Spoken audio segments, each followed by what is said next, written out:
be what they call a contrarian investor. Welcome back. This episode is about investing. After you've saved your emergency fund with your 15%, then you will be building reserve funds for major purchases like furniture and cars and a house and so forth. Beyond this, now you can do long-term investing. Your investments will consist of stock mutual funds, bond mutual funds, and real estate. Your investment vehicles will include a 401k at work, a Roth IRA, a traditional IRA, a personal brokerage account, and rental property, if it's real estate, held inside an LLC. The first thing you'll do is you'll max out your 401k at your work to get the maximum matching from the company. The matching is like free money. It gets you an instant return on your investment. Once the 401k is fully maxed out with a matching, then you can do a Roth IRA or a traditional IRA.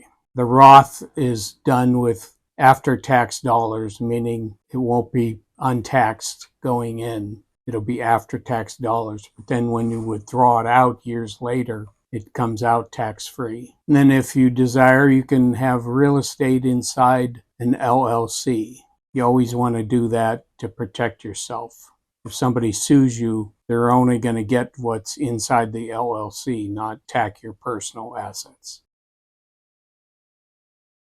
The key is to start as early as you can. Time is on your side. If you have more time, you'll do better. In general, buy and hold. Don't trade stocks. The fees will eat you up, and you cannot do better than the pros and the computers. You want to buy low or no fee income funds and stock funds. And by low fees, I mean 1% or less. Don't buy high fee 2 and 3% funds. The low fee funds and index funds do just as well as the professionally managed funds do over time.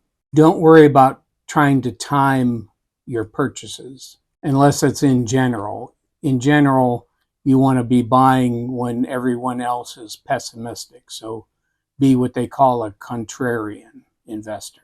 You want to be more in growth funds when you're younger, and then gradually, as you get closer to retirement, switch things to be more conservative, because by then you don't have time on your side. If you have time on your side, be in all growth, because you'll have plenty of time to recover from setbacks. Periodically, you may want to rebalance your portfolio, meaning you want to sell some of the winners and buy more of something else to bring it back into a balance of your desired ratio of stocks to bonds. Like you want to be 60% stocks and 40% bonds.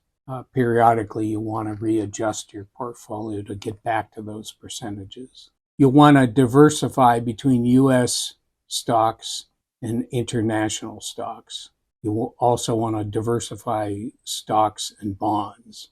And you can always add gold in there too. One of your biggest accomplishments will be finding a good investment advisor. And I would recommend one that only charges a fee for transactions, not one that charges a fee like a percentage of your entire portfolio every year. You don't want that kind of investment advisor.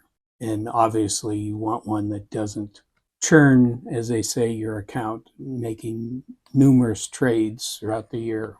You'll also want someone who will be willing to meet with you at least once a year to see how you're doing, meet with you personally. As I said, historically, you're better off with what they call index funds, which just generally track like the entire S&P 500, rather than active management, which are managers that pick and choose stocks. The index funds historically over time have done just as well or better than active managed funds. And that's all the general advice I have on investing. Subscribe below and visit my website, rockledgerinc.com, and we'll see you next week. Thank you.